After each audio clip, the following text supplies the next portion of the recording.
22 million black victims of Americanism are waking up, and they're gaining a new political consciousness, becoming politically mature.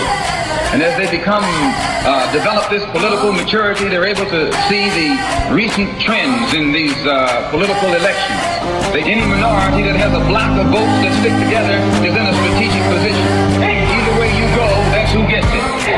You're in a position to determine who go to the White House and who stay in the doghouse. You're the one who has that power. You and I have never seen democracy. All we've seen is hypocrisy.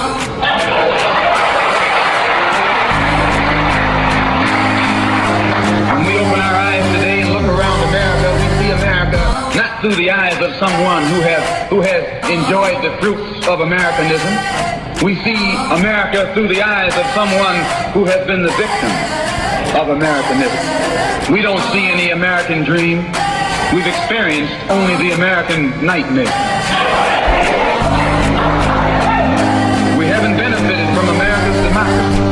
We've only suffered from America's hypocrisy. And the generation that's coming up now can see it and are not afraid to say it. Check 1, 2. And are not afraid to say it. And are not afraid to say it. And are not afraid to say it. And are not afraid to say it. And are not afraid to say it. And are not afraid to say it. And are not afraid to say it. And are not afraid to say it. And are not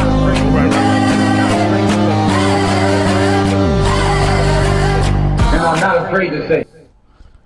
And are not afraid to say it. Welcome, welcome, welcome. This is of American. This is Black Westchester Presents. Ready to do it again? Absolutely.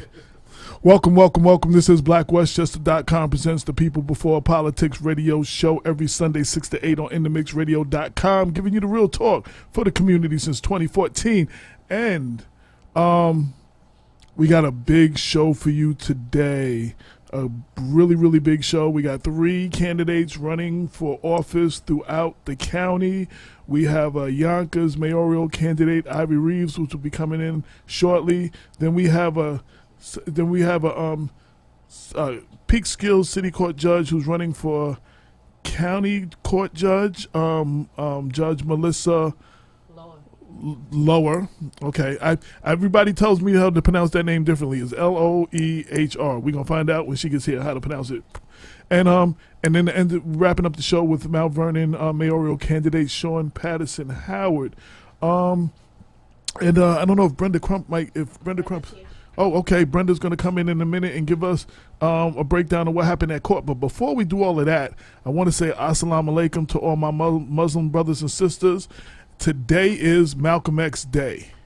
May 19th, 1925, Malcolm Little was born. He would have been 94 today had he still been alive. He's better known to the world as Malcolm X. And there's a couple of things on BlackWestchester.com celebrating him, because when it's Martin Luther King's birthday, the celebration of birthday, they watch the speeches and listen to the speeches and all that. I put a couple of the speeches on a post titled Celebrating Malcolm X, so we can celebrate his life. I think that's very important to do. He was very important, during that same time period as Martin Luther King. So, and as you see from the beginning and the ending of the show, we play a clip of his 1964 speech, "The Ballot or the Bullet," and you can see that whole speech on BlackWestchester.com. Without further ado, we're gonna have Brenda L. Crump come in. Oh, I forgot to introduce. Okay, I forgot to introduce our co-host in the building. The lovely Lorraine Lopez is live in living color in the building. Hey. And we have Dr. Robert Baskerville, PhD, a.k.a. Brooklyn Bob, in the building. What's up? Say what's up to the people. Say something, my brother. Say something to the people. What up, AJ? What's up, everybody? There you go. Brooklyn Bob's in the building. And the lovely Brenda L. Crump. You've been working hard. Brenda L. Crump is in the building. She's going to be coming in. She is the BW court correspondent. She covered several cases this week. One, Mayor Thomas turned down a plea deal. She covered part of the Ernie Davis fighting to be on the ballot. She was very busy all week at the courts in White Plains, and we're going to, in the first few minutes of the show, she is going to give us a rundown. Like, I could tell you what happened, but she's the one that told me. So I figured I'd bring her on so she can tell you firsthand instead of me just telling you what she told me.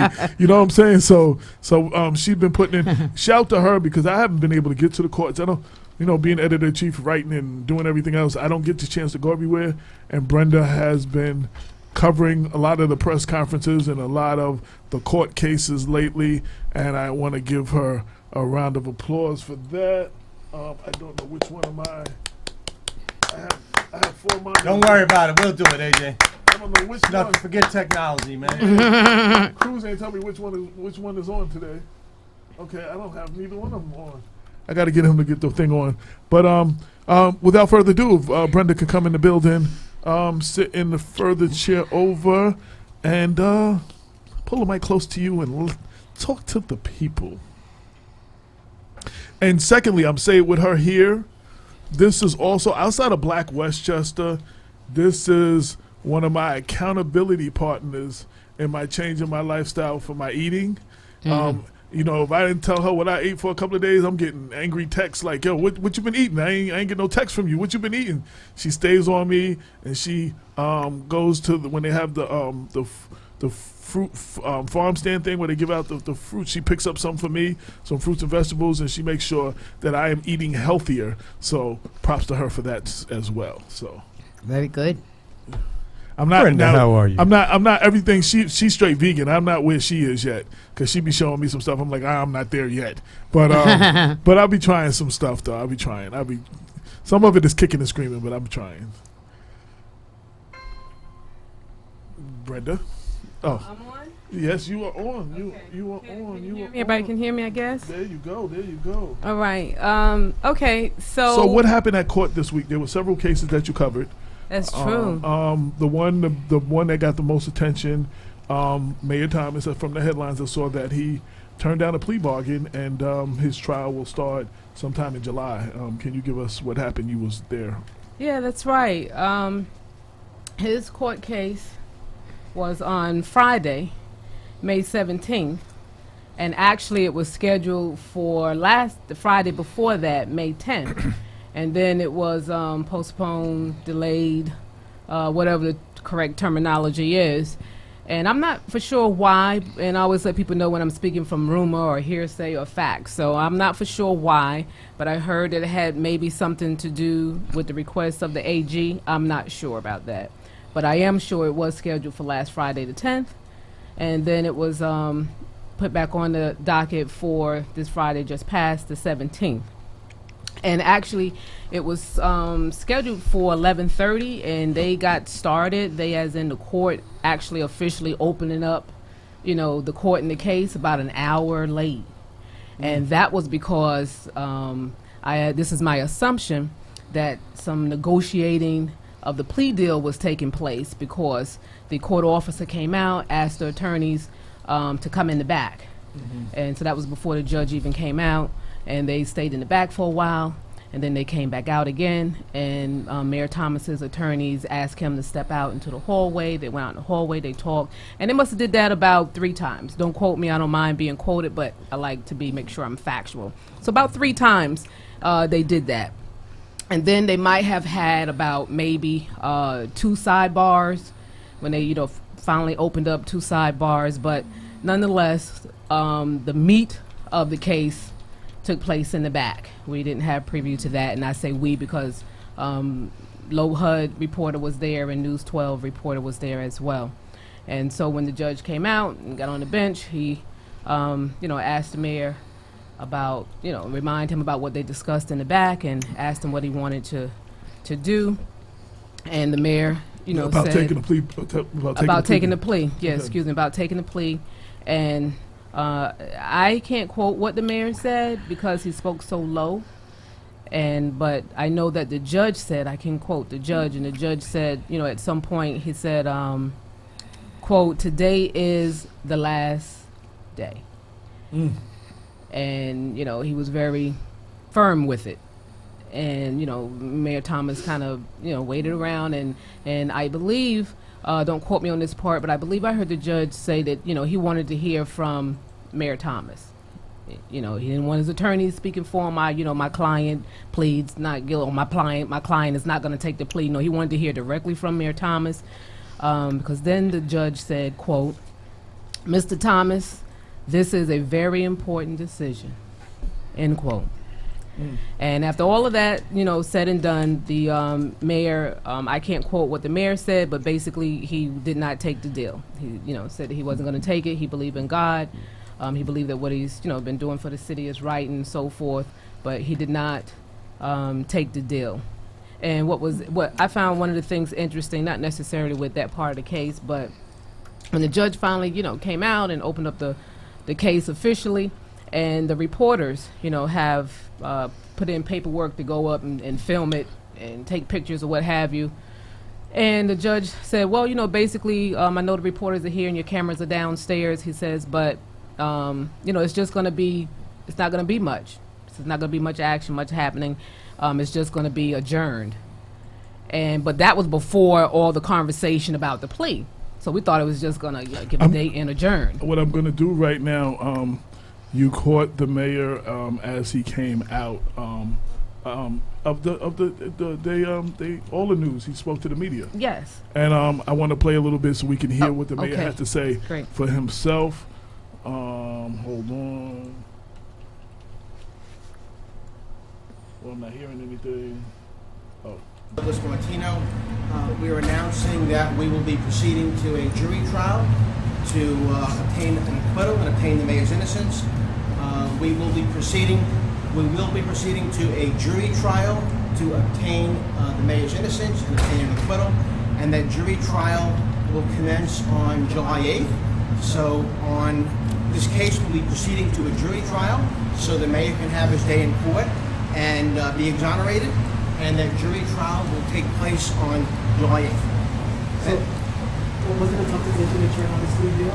Look, this is one of the hardest decisions of my life, and I'm walking out on faith, not by sight. I believe in God, and I believe that everything that I've done to this day has been legal, ethical, and moral. But more importantly, I just want to be very clear. I blew the whistle on millions of ballots being stolen by the previous administration in 2016. And just yesterday, the federal government demanded $3 million back from the city of Mount Vernon. And when you look at the facts, you see through the vortex of lies and deception. I hope the people continue to see what this is. It's a witch hunt, because there's something that happened in Mount Vernon, and I'm going to do my best to continue to defend the people of Mount Vernon, because this is for the people, especially I wanted y'all back on. I wanted to give us a chance to hear that. Let me say what the plea, what the offer was. I didn't say that. I just said he didn't take it. And the judge offered. Well, what the plea was, the offer was no jail time, restitution, felony, and misdemeanor.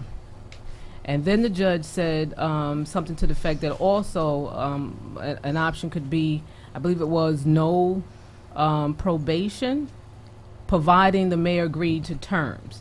But the judge didn't go into the terms, because he said if the mayor wasn't interested, and he addressed him as Mr. Thomas, if Mr. Thomas wasn't interested, then he wasn't going to go into the details. So obviously the mayor was, he did not go into the details because the mayor was not interested. So then the judge just said, all right, then jury trial selection will begin on July 8th.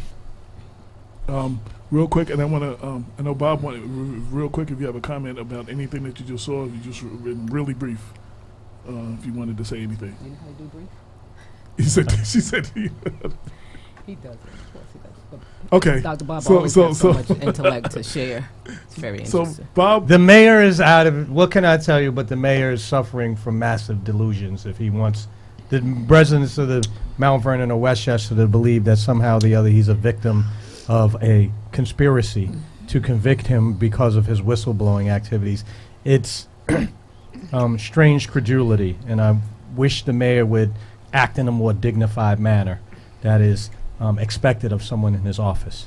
And I'm going to let Brendan wrap up whatever else happens. So I want to say, in reference to the mayor, we know everyone is innocent until proven guilty. And, in the courtroom, throughout this whole transaction of them being in the back, he definitely acted as a man was that was innocent. He was cool, he was calm, he was collective, he was together. Actually, he was talking to me. He and I was talking quite a bit during this session, and did not seem like a man that was guilty at all. So his demeanor from in the courtroom during the time waiting until outside the interview was vastly different.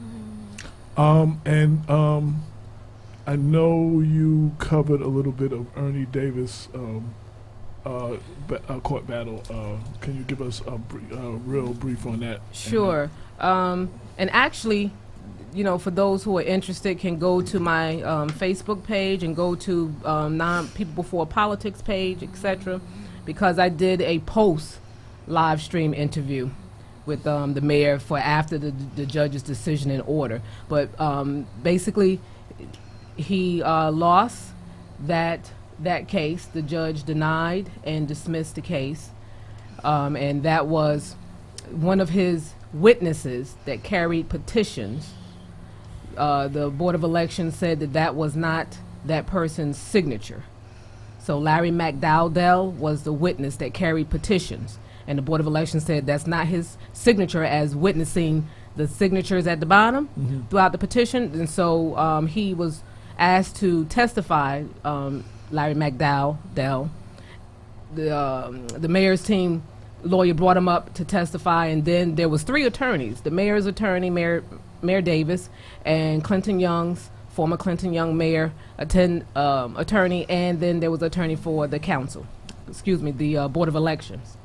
So there were 3 attorneys, and all of them questioned, the witness, and then the Board of Elections also called up a witness, because the Board of Election went all the way back, like 1991, pulling documents, affidavit envelope in 2008, and so forth to verify with the signatures. But the end result is that Mayor Davis was short petitions, and the judge said that even if I ruled that your petitioner's signature was okay, counting those votes, you would still come up short. But basically, like 35 short or something. No, like it was 19. It would be 19. Okay. The court documents is 19 short, and that's not counting all of his signatures though. So where, in my assessment and watching and reading the documents, the mayor's former Mayor Davis, because we don't want to get the mayors mixed up and give honor to the seat where it's due. Former Mayor Davis' lawyer messed up where when she went into court, she just stuck to and put before the judge the Larry McDowell's petitions and the signatures on that sheet, because they were trying to say all of his sheets were no good, so therefore all of the signatures would be thrown out. If the signature of his signature was good, then they moved to counting those signatures on the petition. So she should have really challenged all of the 2,758 signatures, because surely out of 2,758 signatures, the former Mayor Davis had to have valid 750, because that's all that was required. So he's going to move forward in the case, he said. And he's not going to stop. He told the people, still don't count him out. He's moving forward. So I'm confused. So the appellate court. Okay, so the former Mayor Davis is going to appeal the court's decision that Correct. his petition was invalid. Right, so as of right now, he's not on the ballot. And can you explain to us again why you think, I didn't quite follow your last comment about all of the signatures should have been reviewed, presented? Meaning the 2,758 signatures. The former Mayor Davis's lawyer should have challenged all those that the Board of Elections had challenges with.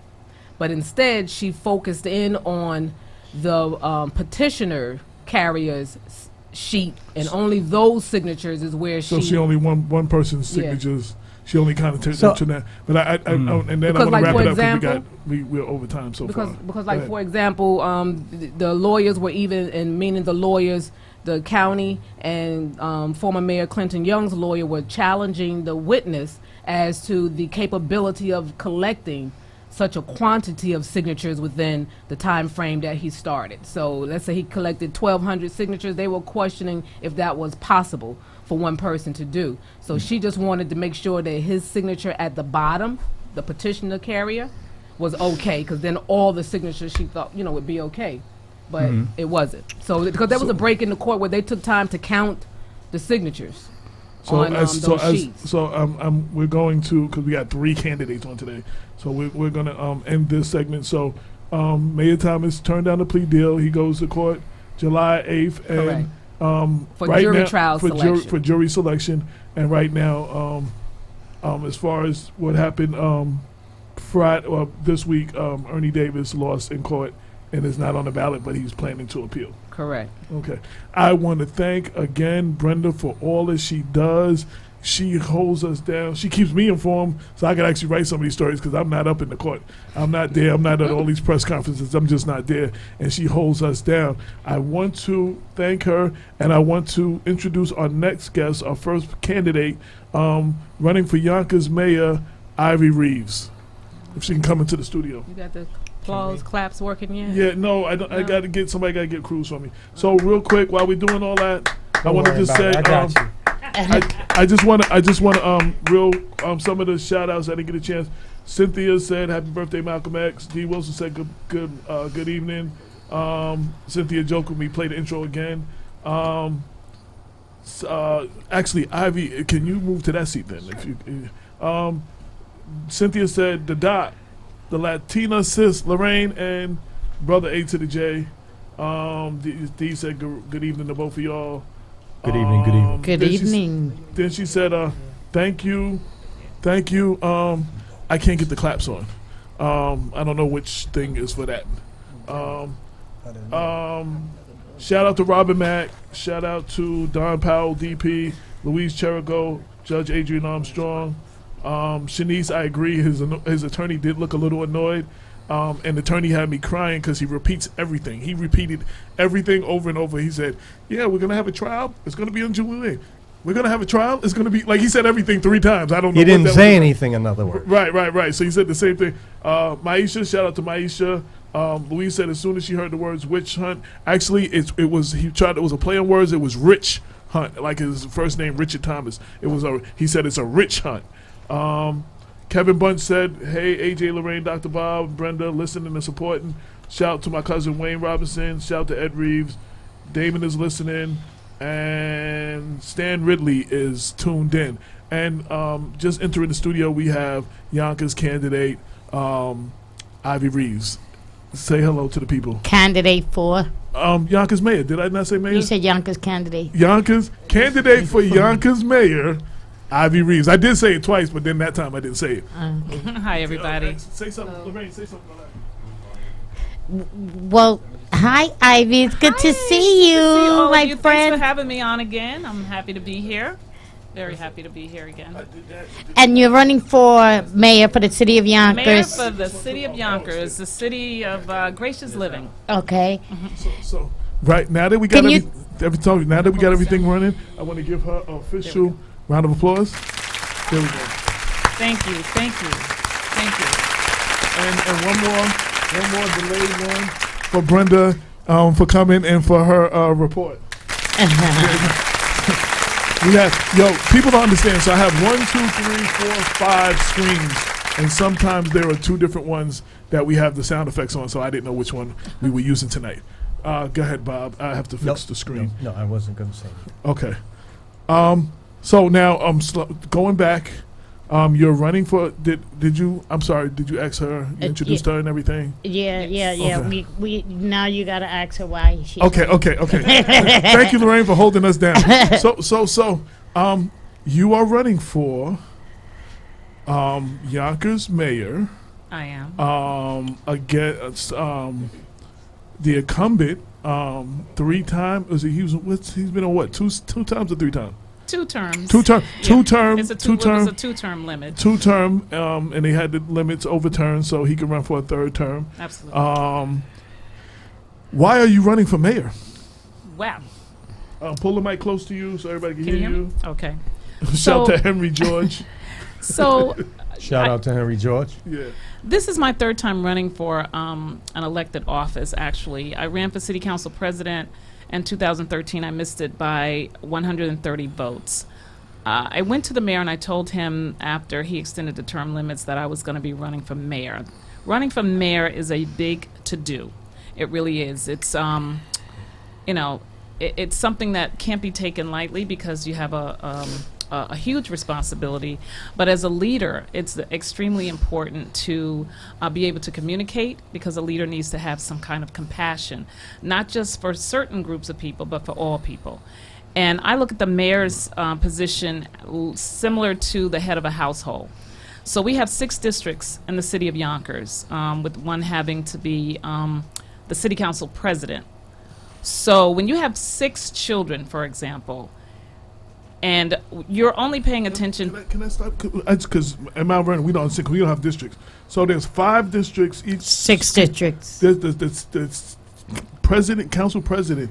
He's It's over a- everything, or he's a he's seven. over. He's over the whole city. He's over the whole city. He will be number 7, yeah. Okay, so there's 6 council persons, and then him as Yes. the president. Okay, Right. and he's over everything. I just want to be clear that That's right, because you guys don't have that in Mount Right, Vernon. right. So I look at the mayor's seat as being the head of the household for those 6 districts in the city of Yonkers. And like children, if only certain districts are being given attention to, like children, children are going to act out. So you're going to end up with some dysfunction. So if you're giving one child, more lunch money, better clothing, you're going to all their recitals, and the others are being left aside, they're seeing this, but they may not be saying anything, but they're going to act out. So you either have children that act out negatively so that they can get any kind of attention, or you'll have children that are very reclusive and they just go off by themselves and you don't see them and you don't know what they're doing. And then you have some that might say, I'm going to beat the crap out of you because you're getting more attention than I am. So let me so I can clarify what you're saying. So you're saying that the mayor is not being the mayor of all. He's giving favoritism to certain districts and not other districts. Well, and when they're you're not working together because of that. right, Something because like that? Okay. yes, because there needs to be more. I've been going to city council meetings since 2006 when I worked for the environmental organization Scenic Hudson. It's an environmental and land trust, and I was the liaison between the city and the organization. So my job was to make sure that we kept high-rise towers off of the waterfront, made sure there was open space, green space, and public space, and there were enough setbacks for everyone in the city to be able to enjoy the Hudson River and the Palisades. So with that being said, I got to know a lot of the developers. I was able to sit in on many meetings with even the former mayor about the different things that were promised to the city of Yonkers that actually never materialized. And the reason why it didn't materialize is because mainly once a city council person's term is up and someone else is elected, there's not any communication that goes on. It's like, okay, did my deed, I'm out of here. So there's no communication to say, like, say you're going out. So it would be like a nice communication to say, here are some of the things I was working on in this particular district. Here are some of the things I'd like for you to carry through during your term. So I think there needs to be some kind of transparency. There needs to be some kind of inclusion. And I don't think that everybody is transparent. I don't think everybody is included. And I think as a mayor, that is important and vital for a city to run. So the things that you just mentioned that are not happening and what is wrong, you believe if the Yonkers voters elect you, you can do those things and make those things happen. Absolutely. And I think as a leader and as a mayor, you must be well-rounded. It's one thing when people say, oh, well, you weren't born and raised in the city of Yonkers. Well, we send our children away to college so that they can have a different experience. We and we embrace people from other countries and other places so that perhaps whatever their talents, their skills, or their gifts are, they can be used and utilized in the city. I love the city of Yonkers, and I have for many years, since I was probably 15 years old. I moved to Yonkers in '84 and bought my first place on North Broadway. So I've grown attached to it. I love it. I made a lot of friends here. I don't have family here, but I certainly have some good friends that I consider family. And yes, when I go out in the street and I talk to people, and when I walk the neighborhoods and I see the infrastructure, well, the infrastructure now is just crazy no matter where you go. You can get whiplash. But the infrastructure, you know, the way certain communities are ignored, the way certain people are ignored. And I just think that having a well-rounded experience. I'm originally from Birmingham, Alabama, so I survived the civil rights movement in Birmingham, where my sister's friend Carol was one of the 4 girls killed in the 16th Street bombing. So we lived through that. We were hosed. Had dogs sicked on us. You know. Okay. Well, let me because I know we have very little time and we have a lot of candidates coming through today. So let me ask you a tough question. This is Black Westchester. So, do you believe, yes or no, that the city of Yonkers is ready for a black female to lead the city? Well, I was told by one of the union members that no, Yonkers was not ready for a black female mayor. The way I was born and the gender that I was born into is just not acceptable. It's not acceptable. And no, it doesn't matter if I can make peace in the Middle East and make things better, no matter how intelligent or how bright, you're just, the way you look physically is just not acceptable. So what do you see and what are you hearing that makes you feel, despite what is being said, that the city is ready for a black female to lead the city of Yonkers, and this is the time? I'm hearing that this was something that a very narrow-minded, perhaps not the most intelligent person would even speak out loud, even if they thought it was true. And we are progressing a little bit more in Yonkers. Yes, I understand the landmark case of the brick by brick, DSEG case that took place. I understand that many of the children that were living here in Yonkers that are proud to say that they were born and raised here had to live through that. But when we had 12 white men who sat on the city council seething with hatred because they didn't want black people particularly, or brown people on the other east side of town, that was a landmark case that Yonkers is not going to be able to escape. In fact, in 2015, when I was working for the city and city council, I remember they came in to do the HBO series Show Me a Hero.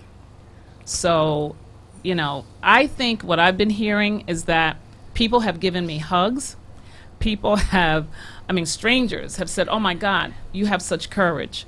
And we must. But now, do you think that's? And I'm trying to be real. Do you think that that's enough? Like, we're in this Trump era now, where white supremacy is rampant, and they're getting a cosign from the leader on top, and he's pulled the veil. There's no more political correctness and all that.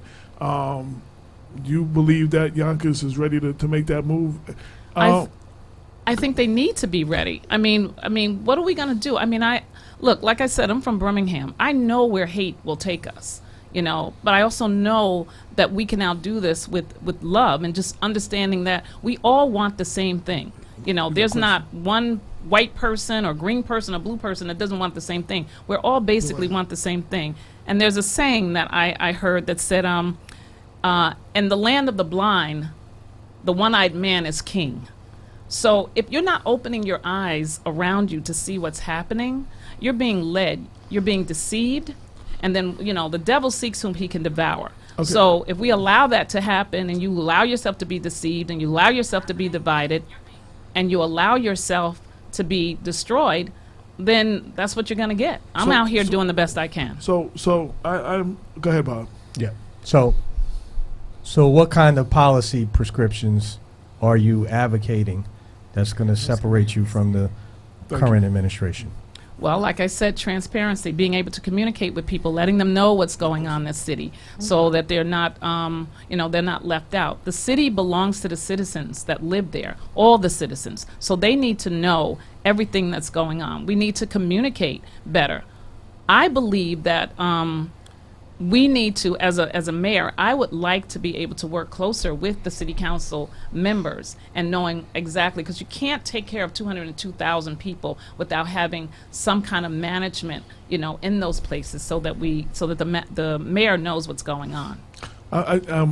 As always, everybody thinks I know everything. I often refer to other people.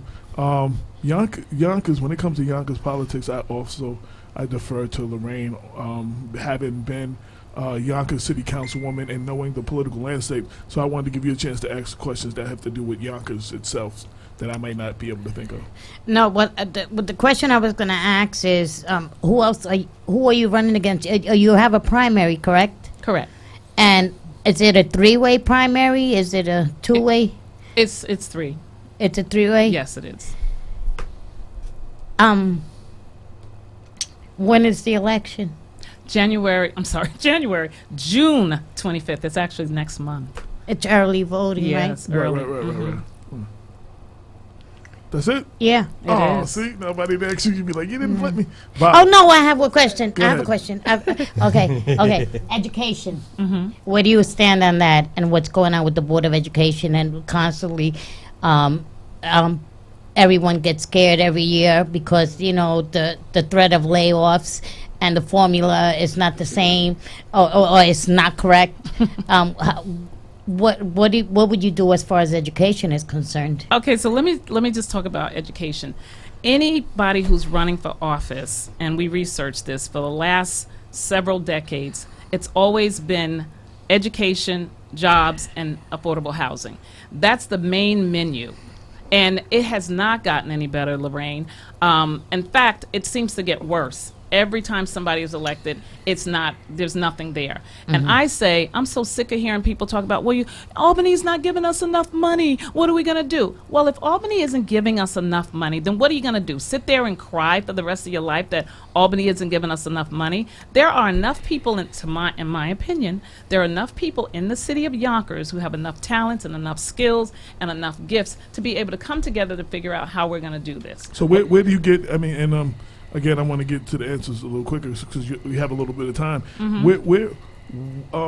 What would you do to change? Because like what Lorraine said, every year I get calls from Yonkers, from the fire union, from the police union, and from the CSEA that there's going to be layoffs because of the budget. Every year there's a problem. What are you going to do to change that? What are you going to do differently to come up with the money that the former mayors have not been able to come up with, obviously? Okay, this is what I would like to do. Now, everybody says, what are you going to do? What are you going to do? Well, the thing is, once you get into a job, it's like any job. Once you get in, it's totally different, okay? But what I would like to do, number one, is, and I know this isn't a very popular idea, but the salaries have to be lowered. Even I, as the mayor, and I don't know what the salary is for the mayor, but I would be willing to take half the salary for the first year. And I think that some people, their salaries are just over the top. When you have someone making $280,000 a year while the schools are going, down the tubes, and every time we turn around, the kids are being pushed to the side, pushed to the back, and then eventually they're going to be pushed out. I was an athlete in school, so I love the fact that you could go to school on an athletic scholarship, music, art, all of that stuff would send our children to school, and we don't have any of that. And I think that that's a travesty because then they get to hang out in the streets. I tried for many years, even before in 2013, 14, and 15, to get a community center. Just a community center where I did a proposal, and it wasn't just a community center for them to play basketball, but it was to also learn business, public speaking. We have no place for our children to go even into the Olympics. We have nothing, for them. So what I would do, one would be to maybe bring down some of those salaries, and allocate that money to go someplace else. I know it's not a popular thing to do, but it is what it is. And even if they can do it for 1 year, because we have to be able to do something. Whatever monies we're getting from Albany, if we're getting 27 million, even though they said we were 55 in a deficit, even if we got 27 million, maybe we just need to start looking at the schools individually and maybe working on a particular school one at a time. But not even just the school. She asked about education, the fire, and I want to, if you can get to it quicker because we got to get into the next guest soon. the fire, I've spoken, and the fire union has come here, and they've complained more than 1 year. They've been on our show here and on VOX. The police union. What are they complaining about? Every year that there's threats of layoffs. Every year because of the budget, they have to cut. They've been threats of several layoffs. In Yeah, year. that's every year. I've been going to city. So how do you as the mayor? Well, when I become mayor, I'll be able to look at the budget. The budget goes on forever. We have people sitting in a conference room for weeks going over the budget. People think that it is the city council, but you have to be able to look at where the monies are being allocated. So and why. you would see where there's surpluses and, Absolutely. and try to move it over. Absolutely. For people, I'm going to get to you, Lorraine. Before I forget, for people who want to know more about you, how can they reach you, read about you, find you on social media, website, anything, contact you if they want to be in your campaign or whatever? Yeah, I have a YouTube page. It's Ivy Reeves for the People. And You said YouTube? Is that correct? A YouTube page? YouTube. Okay. A YouTube page, and I also have a Facebook also, and you can also reach me at ReevesTeam7@gmail, and that's the email, and also you can reach me at area code 914-308-0204. And Lorraine has one last. This will be the last question, Lorraine. Just one last question. The mayor, unlike other places, the school board does not get elected. The mayor appoints him. Are you willing to do a complete sweep and change all the board of trustees for the Board of Education? I am definitely looking at that, Lorraine. That is definitely something that I'm thinking of. Okay, and real quick, last words. Any last words? I didn't ask you what you want to say. I just want to let everyone know that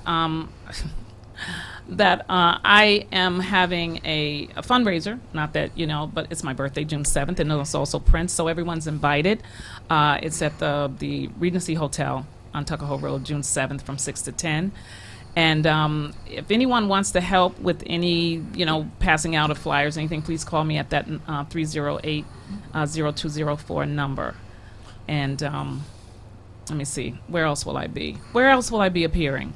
I think that's it for right now. I want to thank you for coming in. I mean, it's very tricky because there's I have candidates from throughout the county, so I'm trying to give everybody a little bit of shine so everybody can spotlight and everybody can hear from the candidates. I want to thank you and wish you well in your race.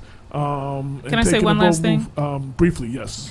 The power of this election goes to the people. I know a lot of people are very cynical because I am black, and I'm hoping that people will step outside of the box for a second, stop looking at, my colors, stop looking at my gender, look at my character, look at what I've done in the past, look at who I am as a human being, and forget all that stuff because we can't keep being discriminatory. We have enough of that. We have to pick the best person, not because of what they look like, but, like Martin Luther King said, our character, the content of our character. I thank you, and I wish you luck, and keep emailing me and let us know how everything is going and everything like that. Thank you so much for having me. Thanks, guys. Yes, thank you.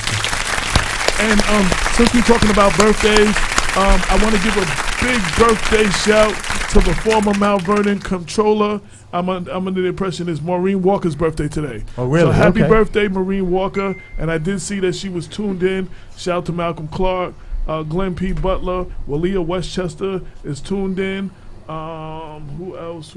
My computer just... Mark Stuckey. Yes, Maureen Walker is tuned in. Joe Lewis. Cheryl Brownlee. Cheryl Brownlee, who told me it was Maureen's birthday. Hey, Cheryl. Nas Duncan, what's up, sis? Lee Carolyn Brown in Peekskill. Kenneth Plummer. Nancy Sexton King, how are you doing? Floyd Myers said, good evening, BW family. And can you ask the judge to come in? We're going to get to that. Walter Blacknail said, good evening. Simone Combs, what's going on? That's Patty's sister. What's going on, Simone? I said Henry George. Omi Medina said, Lori. I think Shanice Coleman is tuned in. Ed Reeves. And I think that's everybody right there. Yeah. And we're going to move to the next segment to our next guest. She is Why don't we move down this way? I'll go sit over there. okay. You can sit here. Okay, and then they can have the last two seats. Yeah. So shout out to Jeff Ford who's tuned in as we play musical chairs again.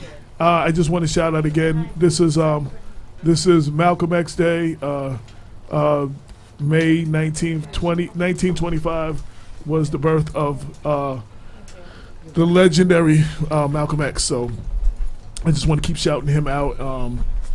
Go to the website blackwestchester.com and check out the videos, the speeches, and all that. And with that, I want to introduce our next guest. She is currently, correct me if I'm wrong, a Peekskill City Court Judge. Is that correct? Yes, that's right. And she is running for County Court Judge. And you know what?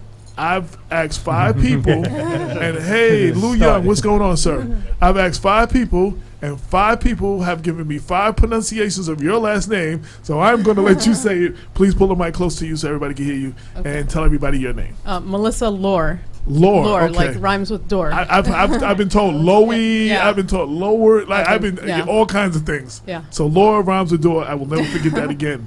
So welcome to the show, and let me give you an official round of applause. There you go. Thank you. Thank you so much. Thanks for having me. Thank you. So what made you decide to run for? And how long have you been in the Peekskill City Court Judge? I'm in my 3rd year now. Oh, okay. So what made you decide to run for the county court? Well, I've been a public defender for my entire career as a lawyer since 2001. So my experience comes from a public defender perspective.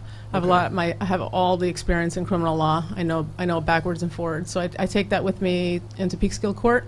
And I want to take it further as a judge on the county court because that's really a criminal law position as well. So that's my interest, criminal justice. Now, I understand there are 2 seats available. There are 4 candidates running, I believe. Right. Why should voters make you one of the 2 seats that vote for you for one of the 2 seats that are available? Well, voters should be informed. They should do their research. Absolutely. Yeah, they should ask all the judges the important questions. They should ask the judges how long they've been a Democrat, what their values are. They should look at their history, where they come from. I'm a legal aid lawyer, a public defender for my entire career. So I bring with me that perspective, and I have an understanding of things that are out there for people, alternatives to incarceration, restorative justice. So I bring that different sort of perspective. A lot of judges that we have were former prosecutors, so we have so it would balance it out more if we had more public defenders that actually make their way onto the bench. So how do you stand? I know judges can answer certain questions. They may not be able to answer certain questions. How do you one of the big topics of our show a lot of times has been criminal justice reform. We had a criminal justice reform series. We talked about the new criminal justice reform that they passed through with the budget. We've had people come on about the no cash bail and all these things. Where do you stand? Because a lot of these cases, I guess, might come to the county. And where do you stand on criminal justice reform? Well, it's great. All these reforms that were passed this year are amazing, and they're already being implemented. I'm still a public defender in the Bronx, so I see that the judges in the Bronx are already implementing all these measures as far as bail, low bail, no bail for misdemeanors. And all of these things have already been in my power and discretion to do, and I've been doing them already. But what this gives is gives judges guidelines to use when and when not to set bail. So it's really helpful. It's really important. The arraignment day for somebody is really the most important day of their case, because that's deciding whether they're going to stay in jail or not, if they can afford to make bail or not. So these reforms are changing things for people in terms of being able to fight their cases, come back to court, whether they're going to be in jail or on the outside, being able to do that. So it's very important that these have been put into place, and it makes a huge difference. I agree, because we have seen so many situations where Lady Justice sometimes peeks under the blindfold before dispensing justice. She's supposed to be blind, but every now and then it seems. So you've had a lot of, even on the national level, you've seen some high-level white criminals who have got a smack on the wrist or have done no jail time or didn't spend time in jail, and you have people in Valhalla who stole a pair of Jordans and they're in there for, they couldn't pay bail and they're in there. It's just not. There's been a balance. I don't know whether you want to say systematic racism or but it does look like Lady Liberty sometimes peeks under the blindfold. Right, and so that's what the Bail Reform Act is all about, and the criminal justice reforms are all about, setting guidelines for people so that things are more fair and so that there is more chance of equal justice for people. Dr. Bob has a question. So, Judge Lohr, welcome to the show. Thank you. I'm certainly impressed to hear of your record as a public defender.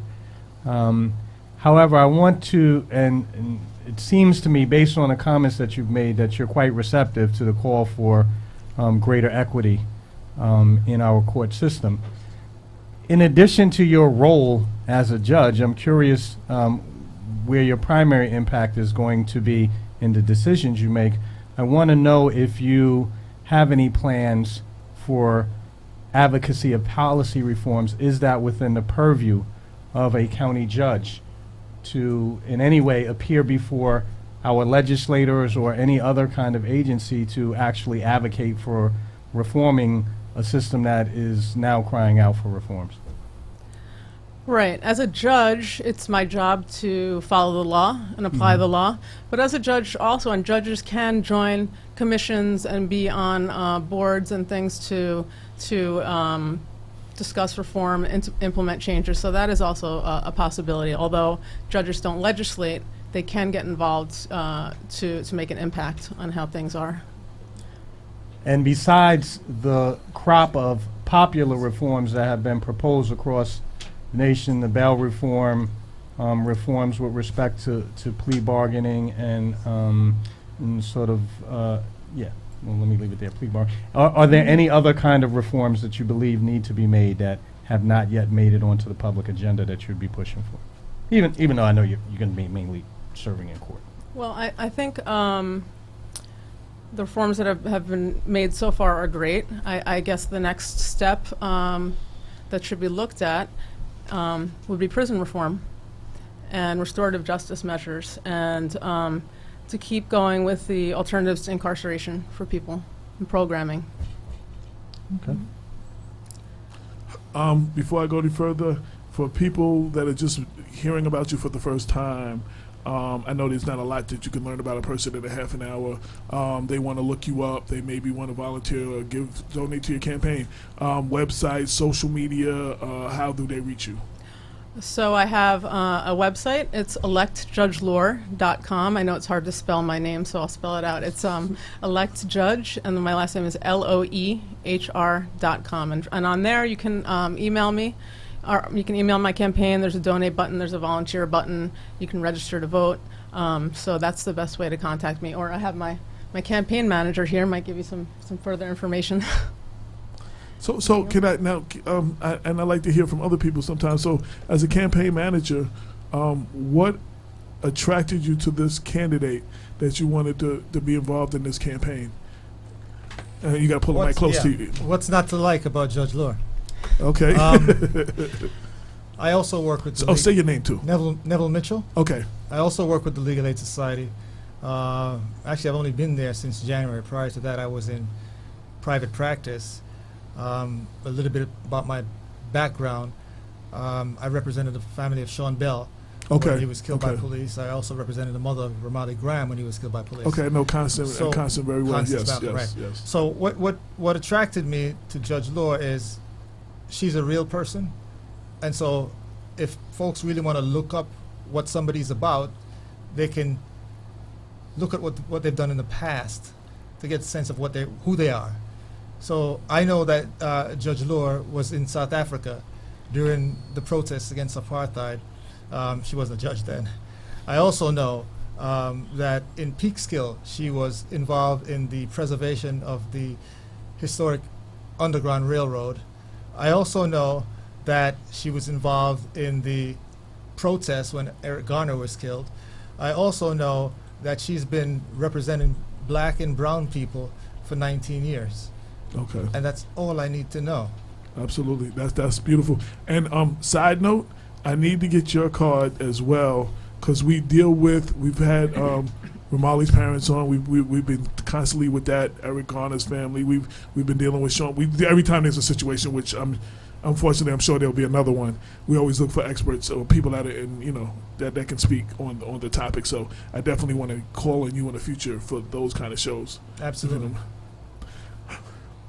Anything I haven't asked you that you you have a comment. Neville says, hi Neville, Cynthia Turnquest Jones. She said, I marched with him many days for Ramali Graham, for the I Am Ramali Graham. Cynthia was the first co-host of the show with me and Damon when we first started the show, and was formerly one of Ramali's teachers. And she's been very active in that campaign, so she wanted to give you a shout out. Hi, Cynthia. Yeah. So anything I didn't ask you that you want people to know about you? I think, well, I'm a mother of 4. Okay, yes. So, well, see, that's the now that gets me to the question. That's the question I usually ask. Who is Melissa, the person? Not the judge, who the person? Right. So besides what I've said already, I'm a mother of 4. And so I bring that with me as well. I'm patient and fair, and I know how to, I'm a great multitasker because of that, and I know how to mold behavior as well, so that's important as a judge. Now, what do you mean? I know what you mean, but I want you to explain. What is mold behavior? What do you mean by that? Well, a couple of things, actually. So one thing is courtroom decorum. You have to be able to control your courtroom and what's going on in it, and everybody has to be respectful of each other. Mm-hmm. So I have to be able to maintain that, which I've done so far in Peekskill as a city court judge there. But also, you have to be sensitive to people and individuals and their individual needs. And so when you meet somebody, you have to try to evaluate and see what that is and how you could maybe play a part to help. So when you have people entering into the criminal justice system, there are a lot of different needs they may have. There could be immigration issues, there could be mental health treatment issues, drug problems. Mm-hmm. There's so many different things that a lot of times when people come into the system, there are these things exist. So it's important to be able to look at that and evaluate that as well. I agree, and I compliment you on that. I know we have 2 judges in Mount Vernon, Adrian Armstrong and Judge Nichelle Johnson, and it's one of the things that I liked about them and I've heard about them, because it's more than just sitting there judging, the case. There's a lot of times there are things, and as people of color, sometimes those things are not taken in consideration. It's just what the paperwork says, what this is, and here's the, and I believe, sometimes if you have to take in consideration some of those circumstances within your ruling. So I'm very happy to hear that personally. Yeah. Lorraine? Yeah, I have a question. 19 years? Yes. Out of those 19 years, have you ever had a case where you sentenced someone and you regretted it? Well, 19 years I've been a public defender at the Legal Aid Society. Oh, okay. As a city court judge, no. No. Now, go. Yeah. Go ahead. Judge Lohr, one of the issues that has been continuously raised in the media today is the issue of prosecutorial misconduct. There have been several bills on the docket in New York State that look to reform the prosecutorial procedures. I want to know, have you ever encountered any acts of prosecutorial misconduct in your courtroom? And if so, what kind of steps have you been taking, absent systematic reform coming out of Albany, to make sure that prosecutors do not abuse their authority and unjustly subject people to the power of the court? Well, as a judge, I'm not allowed to speak on specific That's what cases that I've had or people that have appeared before me, or how I would rule on a particular thing. But I would just say, in my courtroom, I make sure that everybody's treated fairly and impartially, and make sure that everybody's doing their job on both sides.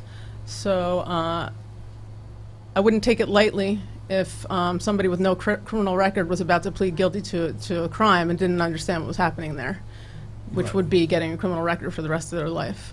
I don't take it lightly, someone that's addicted to drugs getting sentenced to some jail time rather than seeking out some sort of program. So these things I consider on both sides in my courtroom to make sure that things are fair. Okay. Yeah. Go ahead. I also wanted to point out that Judge Law is a native of Yonkers. And That's right. Born and raised in Yonkers. I'm a lifelong Democrat, and I grew up campaigning for Democrats and pounding the pavement, handing out palm cards and literature. And to this day, I've always been a Democrat. I've still been involved in campaigns before I was a judge. Yeah. So how long have you been in Peekskill? I've been in Peekskill over 20 years, about 22 years now. Okay. Mhm. Okay. Peekskill's also a nice river town, Right. like Yonkers. Right. When now, Lorraine, I don't know if you know, Lorraine was the first Latina councilwoman in Yonkers. I don't know if she was there when you were still in Yonkers. Oh, when were you there? I remember the name. 1989 to then after a year I left and I became special assistant to John Spencer and special assistant to Phil Marconi. I worked 20 years as special assistant to both mayors. Oh, that's great. No, that was after my time. I had moved by then. Okay. I'm just going one more time. I don't think I made this announcement in the beginning, and I forgot. I apologize. Shout out to Jennifer Carpenter, Peter Sherrill, and Frank Duncan. And Nas Duncan said, good evening, everybody. We will not be, because the candidates each have a half an hour, we will not be taking calls. And if you have a comment, you can definitely leave it.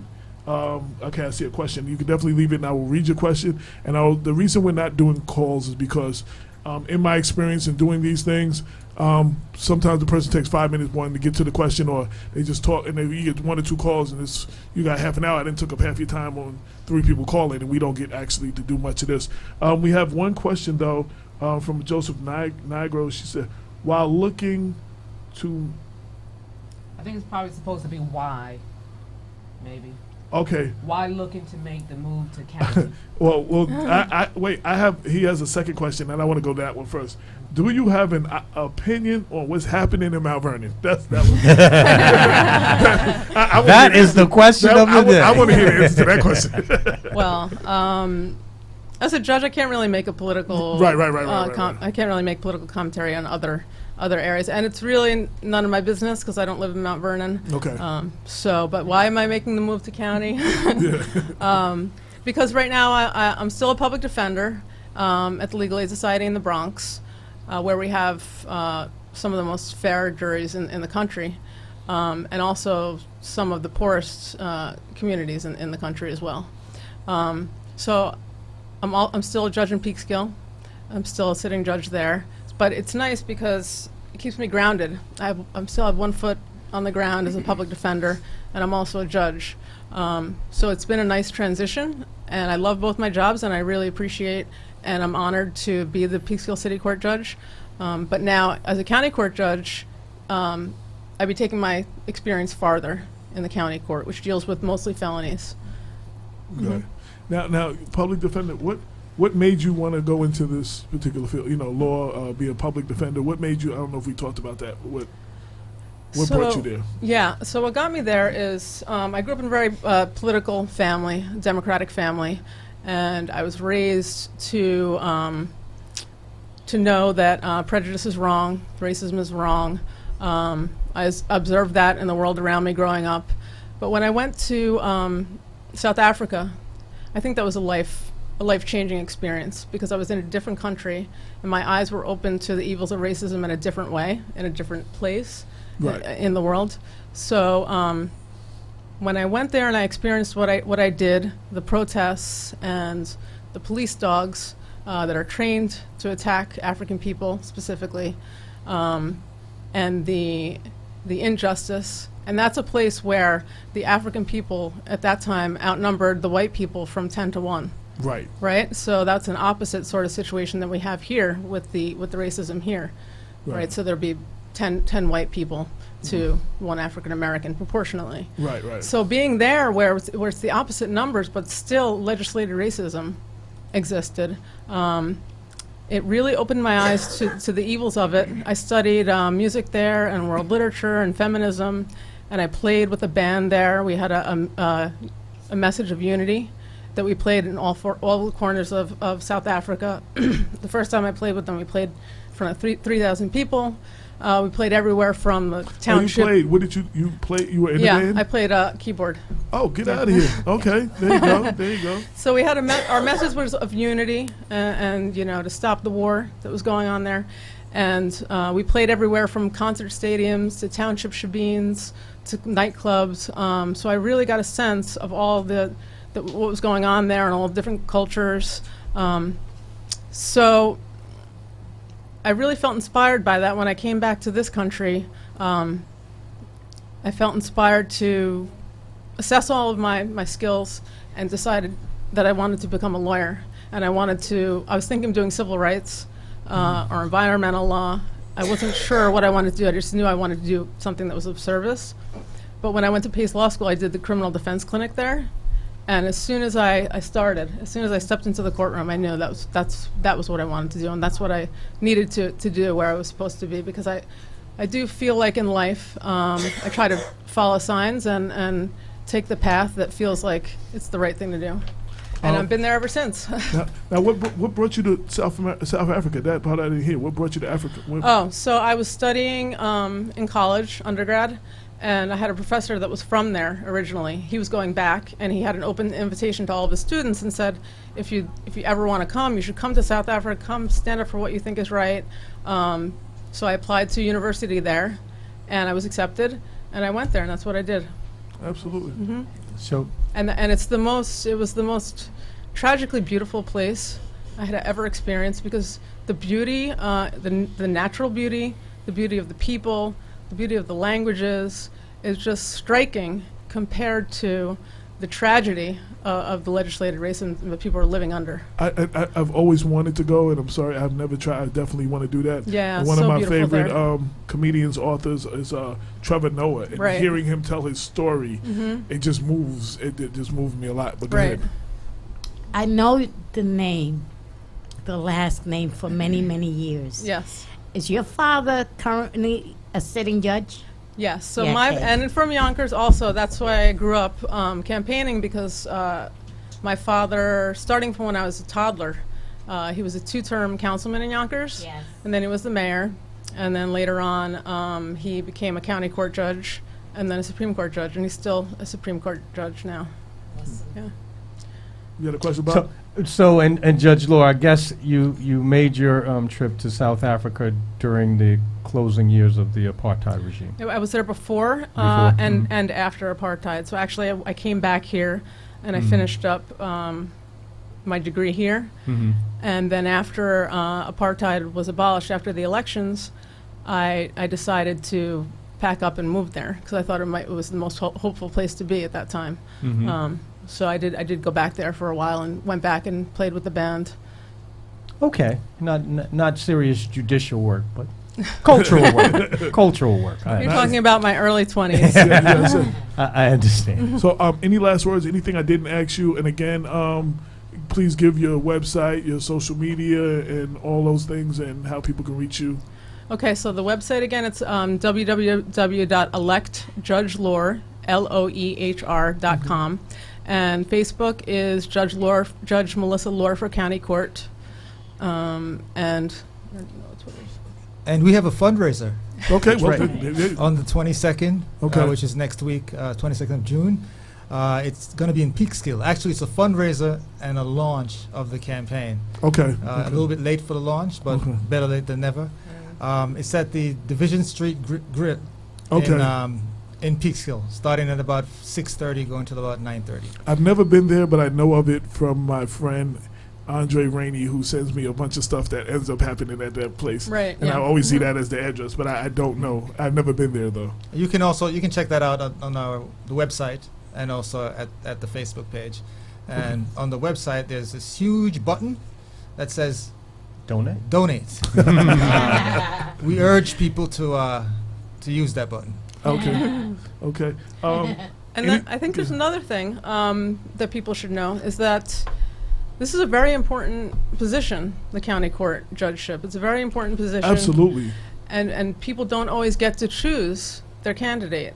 So this year there's a primary. There's 4 people going for 2 open seats, spots. right.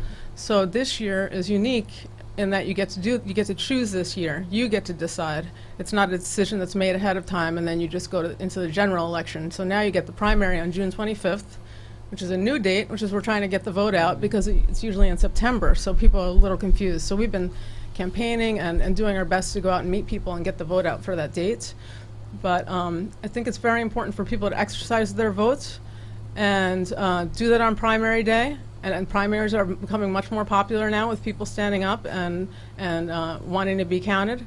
So people should get out. People should vote in primaries and general elections. Why wait until the general election? Have the Right. choice be made for you. Right. Research your candidates and make your choice. Democrat. AJ, you asked me earlier why I supported her. I think the public needs to look at the resume of all 4 of the candidates. And when you look at the resume of all 4 of the candidates, you're going to have someone who's been a prosecutor for almost 30 years. You're going to have somebody else who's a judge, I think he is right now in Austin. You're going to have somebody who's a lawyer. You're going to have somebody who's been a public defender for 19 years. And look at the rest of her record as compared to their record. And I think the choice is obvious. Well, I'm glad to meet you. You had a comment. One of our listeners, Joseph Spiezio, said, "Great job tonight, Judge. Good luck." Thank you so much. It was great to finally meet you in person at Women for Wallace. I think that was the event. in Yeah, Mount it was great to Vernon. meet you. That was a nice surprise, yeah.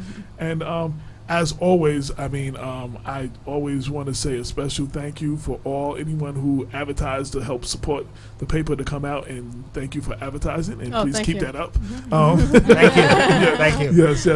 And please keep me on your email list. Make sure I know what's going on. Great, I will do. will not be able to make your event on the 22nd because I have one in Yonkers that I have to go to.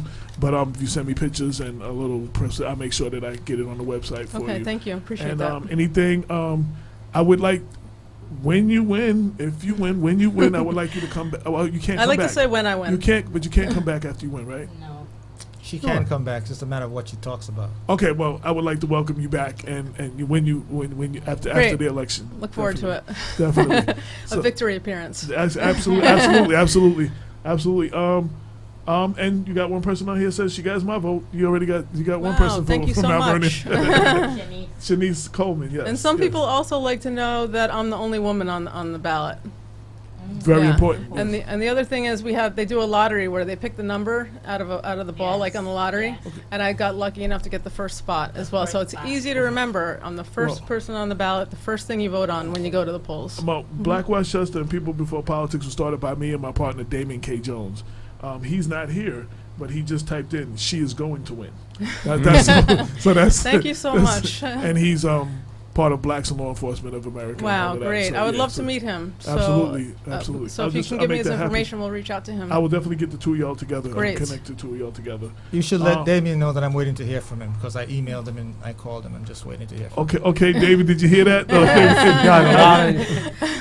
But who has one of y'all have my number, right? Who's I do. contact? Okay, contact me and I will make sure that I will put the 2 of y'all together. Okay. That's not a problem. And thank you for coming and good Thank luck. you so much. It's been a pleasure to it talk was to great you. And I'm glad that we have this forum where we could talk to. I would love to give everybody much more time. There's a lot of people in the county running, but just give the people a look of the different candidates in the county. So important. One question just for all the women out there, because I think last year or this year is the year of the woman. Why is it important to have more women on in the seat, the judge as judges? I mean, most importantly, it's important to have good judges on the bench. I like that Right? answer. Right. But considering the political climate right now, a lot of women are saying that they want more women on the bench and they want more women in leadership roles because of what's going on politically in the country, about choice being taken away. Well, you're getting a good response online. Louis Cherico Greenberg says, my vote also. Thank you. Rabob from Mount Vernon said, go Melissa, she's Hi, awesome. Rabob. Thank you. Shanice says she's down to earth. She met you. She met you again at Women for Wallace. Oh, thank you. Yeah, so you're getting some support. So Great. Appreciate it. But make sure everybody will share the website, and I'll cut this part up. So just your part of the interview, so you can share with everybody. You don't have to watch the whole show. All right. I'll probably give me a couple of days, but I'll have that up on the website. Okay, great. Thank you This very is so much. good. Thank you so much. All right. Thank you, Judge. We Okay, appreciate thank you you. coming Thank by. you, everybody. Absolutely. Thank you. A little delayed here. Yeah. So this is the beginning of our shows with the candidates. From here to the rest of up into the primary, we will have candidates throughout the county and the different municipalities to meet you. The different municipalities coming on, telling you why they are the candidates that you should vote for. Yes, John Rivera, I will email you. Shout out to, I think I got everybody. Oscar Davis Jr. is tuned in. Thank you, Brenda, for doing. Now, again, Brenda is the one who a lot of times in the beginning of the show, a lot of times during the show, Damon and I will be on the show. We will be talking about a topic. We'll be talking, Damon will be talking about a book, and he can't remember who wrote it or whatever. Brenda will be quick. She'll put the information there for us. And we look like we always know what we're talking about, but that's Brenda behind the scenes. And if anybody who's on, when they speak about something, she'll find it. Like she found Melissa Lowe, she found her Facebook page and shared it. She shares all of that with the people, and we appreciate that. That helps us with who we are. We covered the court. We covered. Is there anything before I bring on the next guest that my co-hosts have? Wanted to talk about anything that happened this week? Anything that you wanted to address? Anything? A lot happened. I don't know. Okay, well, briefly, whatever something you want to talk about nationally. You want to talk about anything nationally, or? Well, more evidence trickled out that the president may have indeed engaged in illegal coordination with witnesses who were part of the investigation by Special Counsel Mueller. Not only were there revelations that there was some sort of communication between the president's attorney, Don McGahn, White House counsel, Don McGahn, asking Don McGahn to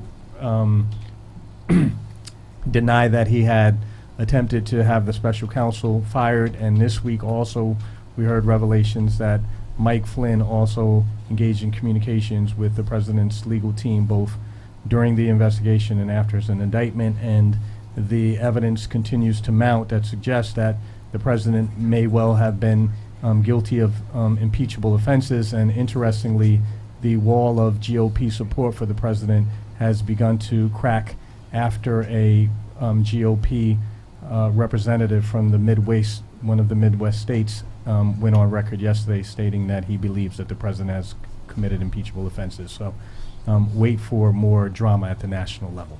Absolutely. AJ, may I add one thing? Yes, and before you do, you have a compliment. Joseph Nago said, Brenda, best reporter out there covering Mount Vernon. Woo-hoo. Thank you. I just wanted to remind the people that on Tuesday, May 21st, is school board trustee election and school board budget vote, and also the Mount Vernon City School District. There's going to be a Proposition 2. And Proposition 2 is the school board is asking the community to allow them to put a high school senior on as an ex officio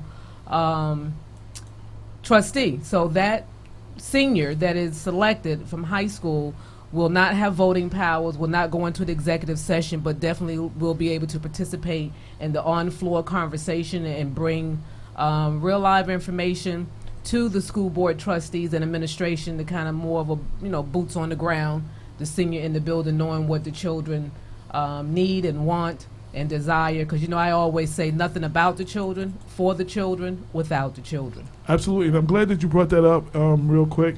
because today I spent today going through and creating a post today. Lower Westchester School District elections. All you need to know.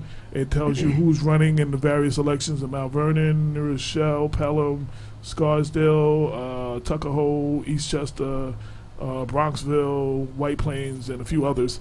And Mamaroneck, I think. It tells you who the candidates are, what they're voting for, the budget, and all that stuff that you just mentioned in each one of them, so that everybody can be informed. It is Tuesday throughout the county for those who have an election, so everybody go. Your school board is a very big election. I talk about why you need to vote for your school board election, what that does, and you can read it. I just posted the link in the comments section.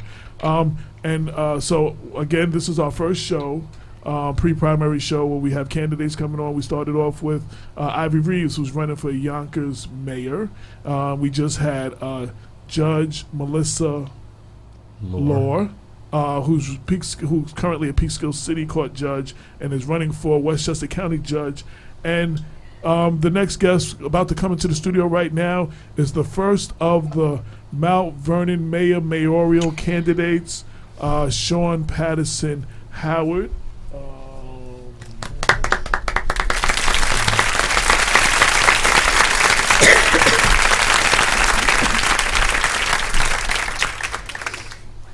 Welcome to the show.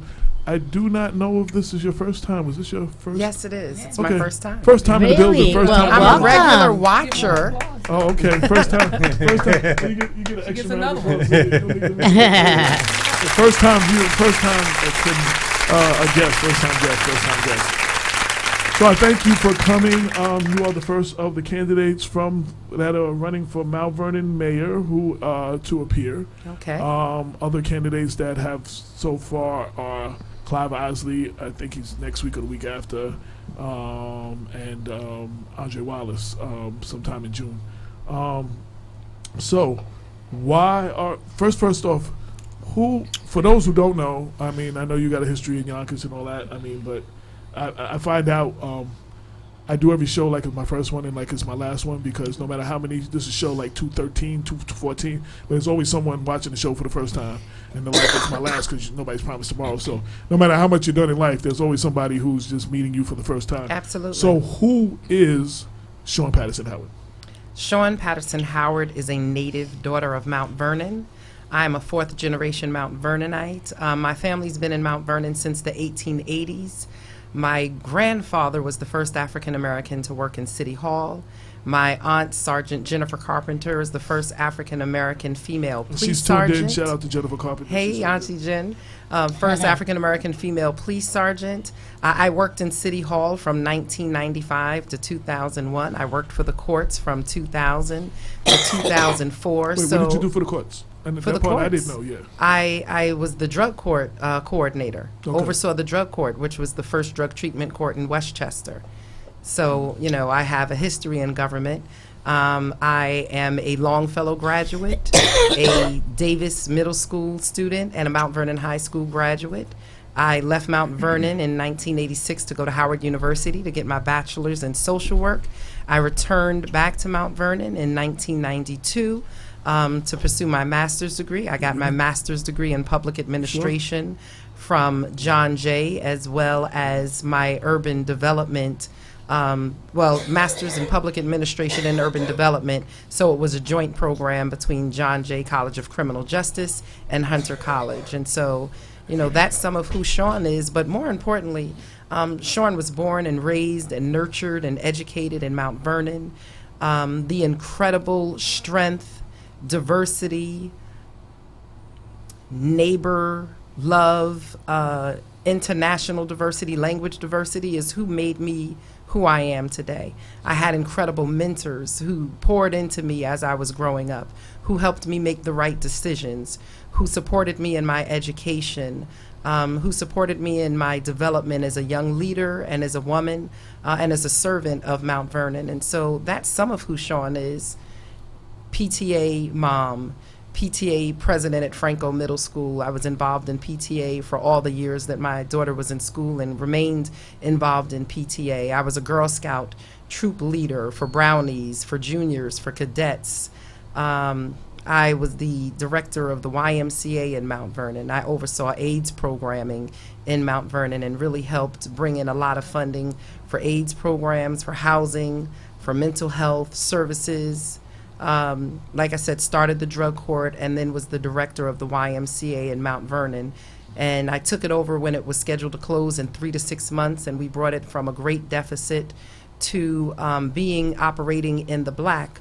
So it was operating in the black when I left, but of course it was eventually sold because White Plains made the decision to sell it a few years after I left.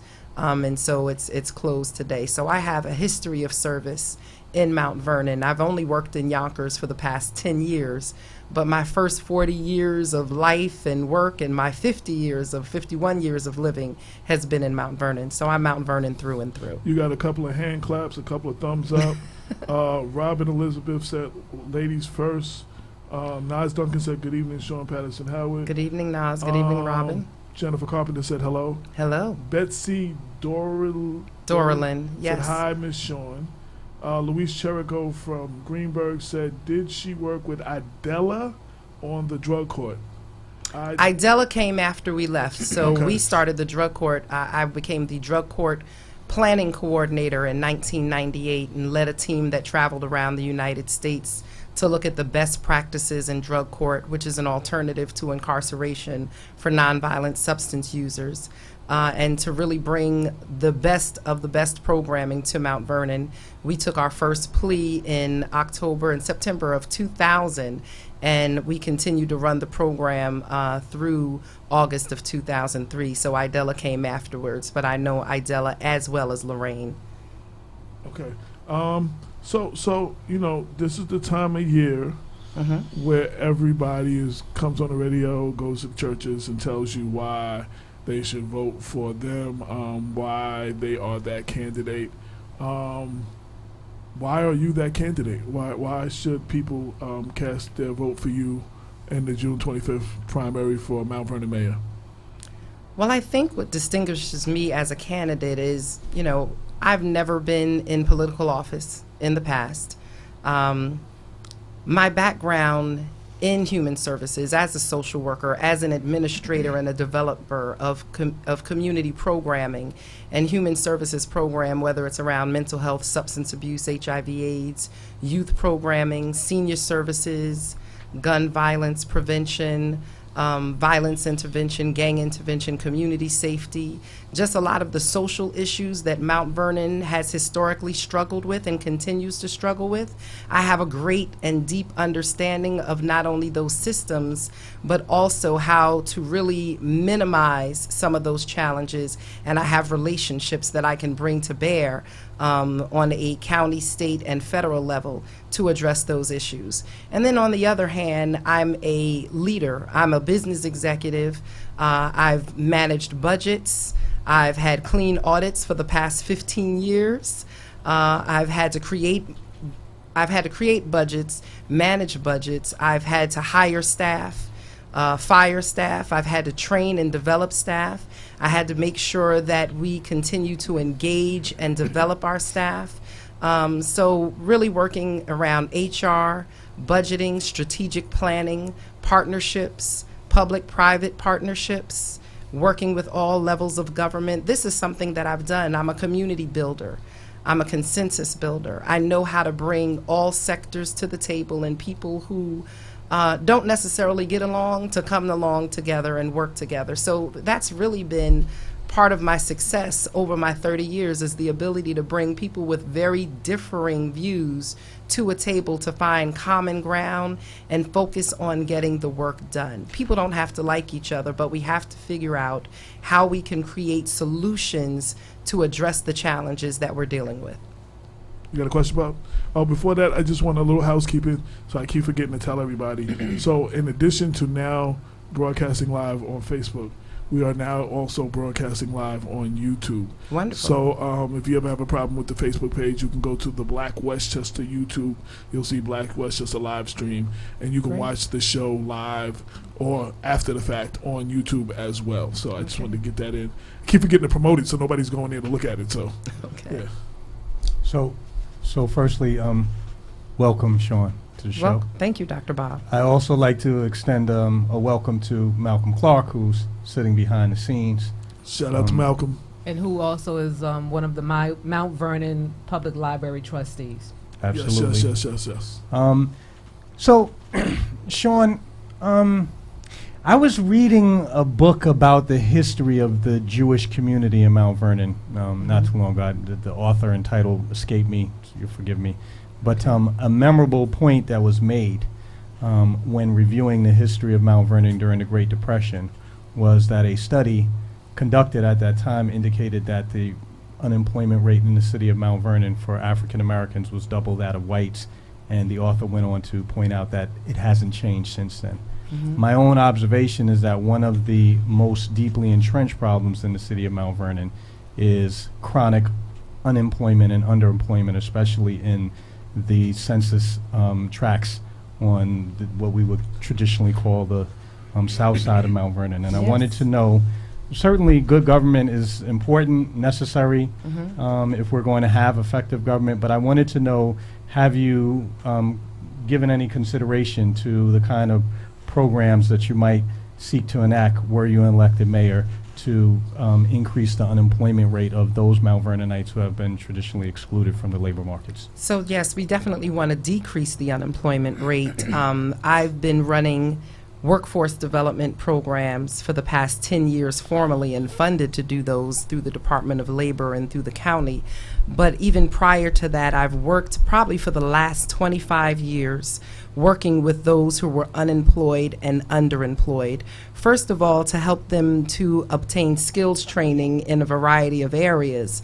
But then once they get certifications, it's equally as important that we make sure that people have the soft skills to be able to keep a job, because you can train people and get them certifications, and that's great, but if you don't help them learn how to get the job and stay on the job. So what are soft skills? Soft skills are communication skills, being able to work with your colleagues, your coworkers, how to get along with them, emotional intelligence, which is critical because a lot of people get jobs, but then they can't get along with their colleagues and they get terminated. Making sure that people have work ethic, that they have time management, that they have money management.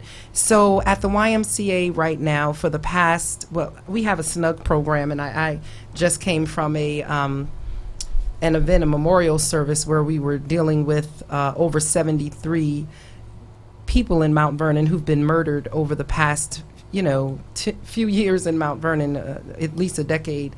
And so our SNUG team, I've been able to hire through the YMCA people who were formerly incarcerated. And these are people who are very hard to employ. And so we had to hire them as credible messengers to do a lot of outreach work with those who have histories of violence to kind of help them change their lives.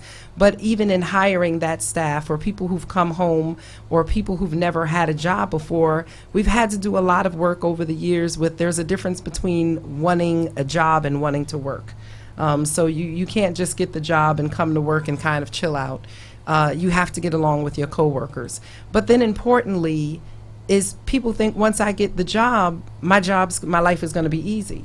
But a lot of jobs are not living wage jobs. So how do you help people manage their budget? So you have to provide budgeting skills, else people become very frustrated and disenchanted even with work because they're not making the type of money that they expected to make.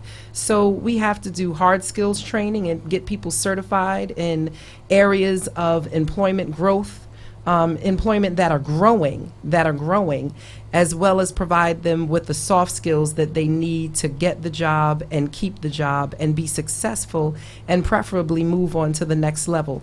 Some of the conversations we've really been having is with construction trade unions and different unions about having apprenticeship programs. And so as we're looking at development in Mount Vernon, as we're looking to bring businesses in Mount Vernon and negotiate those type of relationships, what type of jobs are you willing to offer to Mount Vernonites? And we're not talking about just handout jobs. That's why we want to make sure that our community is trained and prepared technically as well as socially and emotionally to get those jobs. So we're having those conversations, and I think it's an important part of doing business with any organization that's looking to come into Mount Vernon, is ensuring that we are open to hiring Mount Vernon people. We want to make sure that we recycle our dollars in Mount Vernon, and that's something that traditionally has not happened. Oftentimes, money in minority communities is recycled once, but in your most prosperous communities, they know how to bring money into their community and keep money in their community, and Mount Vernon has not necessarily been successful at that. Brenda, you have any questions? Since you're sitting right there, you have a question for? Sure.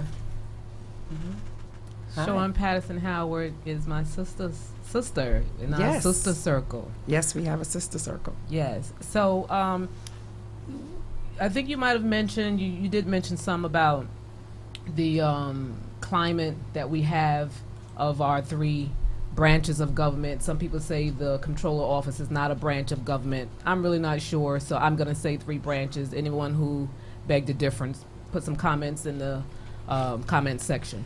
So we have the legislative branch, which is the council, and the judiciary branch, which is the controller, and the executive branch, which is the mayor. And you're going for the executive branch. Absolutely. So, given our current climate, the friction between the branches, what would you do?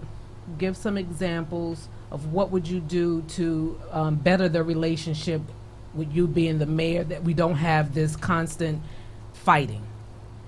Well, I mean, first of all, everyone has to really sit down at the table. One of the things that I really believe has caused communications in Mount Vernon to devolve is that everything is done on Facebook. I have no problem with live streaming meetings, but all of the comments and the divisive comments that just get to flow as part of our city board meetings, I don't think is helpful at all. So maybe we need to turn off some of the comments, because there's a lot of playing to the crowd as opposed to addressing the issues. There might need to be some closed door meetings. We might really need to look at what are the issues and what are the challenges beyond the personalities. What are the areas of disagreement? Is it a personal issue? If it's a personal issue and I win, two of the people that might have personal issues won't be there. We'll have two new people in those positions, and are we going to be able to work together? But if it's also a difference around policies and procedures, then we need to look at those policies. There needs to be, one of the first things that we need to do is really look at the internal controls of City Hall. What are reestablishing some of those financial controls, because that's been a bone of contention down through the years, is how money is spent, how purchases are being made, what is the procurement process, and if it's being followed or not. So we have to look at our financial internal controls and reestablish what those are and follow them. Another thing that I think is really, really important is that we set for ourselves some type of rules of engagement and how we're going to engage each other and how we're going to conduct ourselves and follow that. It's all about being adults. It's not about personalities. It's about principles and getting the work done. But then I also believe that we as leaders, and then also for the staff, need to sign. I have a code of conduct. In the company that I'm running right now, we have a code of conduct. And we have a code of ethics as well. And in Mount Vernon, the code of conduct and the code of ethics is not clear. It's a very weak HR department. And so we have to strengthen that HR department and create a code of conduct and a code of ethics and live by that and operate by that. There's just some basic communication skills that haven't been used. And unfortunately, we've been governing through lawsuits as opposed to governance practices. And that's a problem. We've been crisis-oriented versus planning, and that's another challenge. And if all of that fails, then we might need to just bring in a public mediator and have a few sessions with a public mediator to help us get past some of this dysfunction and this personality and policy impasse that we seem to be drowning and being suffocated by. I'm sorry. May I ask another question? Some comments are very silly, and I just had to laugh at one. Okay. Go ahead. Okay. So let's just get this as a figure of speech, big pink elephant that's in the room out. And that Absolutely. is, will you please speak to your relationship with Joseph Spiezio?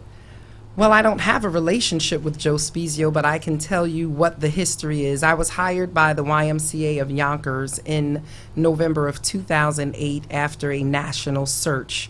Joe Spiezio has been a part of Yonkers for many years, and he was on the board of the YMCA at the time that I was hired. He actually was not in favor of hiring me. He thought that they needed a man, and he felt that I had too much human services background, but the board chose to hire me despite his protest. And so it's really interesting because there are so many people that like to talk about Joe Spiezio being a Florida resident, and people like to point to the fact that Yonkers ran him out of Yonkers. So both of those are true. He was run out of Yonkers, and he's also a Florida resident. So he sat on the board of the YMCA for the most part in name only. He was not even on the letterhead, but he may have come to a board meeting maybe once a year. And he usually sent in a $500 donation for turkeys or Christmas toys. So he was not involved at all in the day-to-day operations of the YMCA. I had very minimal contact with him at the YMCA, and that's pretty much our history. I came to Mount Vernon, and I worked back in my own community at the request of Richard Thomas, and that's probably the most contact that I'd had with Joe Spiezio, especially maybe in the first month or so.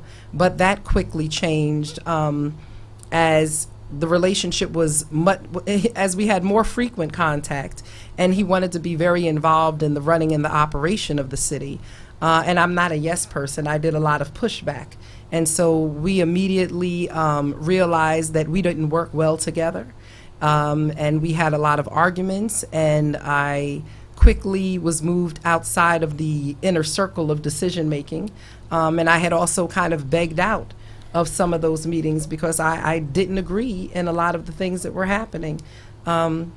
So people can't say that Joe Spiezio was my best friend and my financial backer in this campaign, and at the same time point to the fact that I was fired. I was fired from the City of Mount Vernon, just like some of my good friends who are listening and people who I have a lot of respect for. And I actually see that as a badge of honor because that really speaks to my credibility, it speaks to my character, and it speaks to the fact that I have a strong moral compass.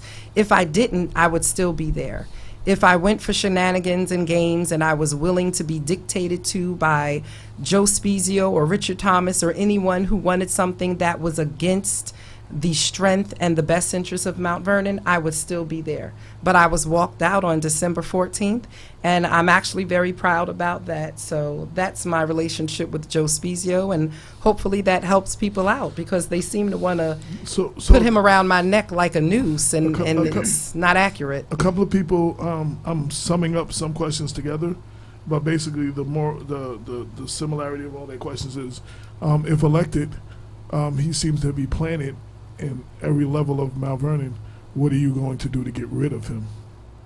Well, we have to see exactly where he's planted. You know, I've understood that he's purchased properties, you know, in Mount Vernon, and he's a property owner. So we really have to look at what those properties are and what those things and what type of development he's looking to bring to Mount Vernon. Clearly, he won't be in the police department. He was fired, but he's still involved very much in the police department. He's part of emails I hear communication from different people, and he's still in the email cycles. Last week, I believe, on last Saturday, he was seen at the campaign headquarters in a Mount Vernon police jacket, and I was also told that he was part of the mayor's motorcade. And I just think that this is absolutely ridiculous, that people who are linked to crime, people who are linked to who don't have credibility, people who have legal issues, are still connected to the mayor's administration, but people who stood up for right, people who stood for justice, and people who refused to compromise their character and their values, and who had the best interests of Mount Vernon, are the ones that were walked out of City Hall. So I like I said again, I count that as a badge of honor. Dr. Bob.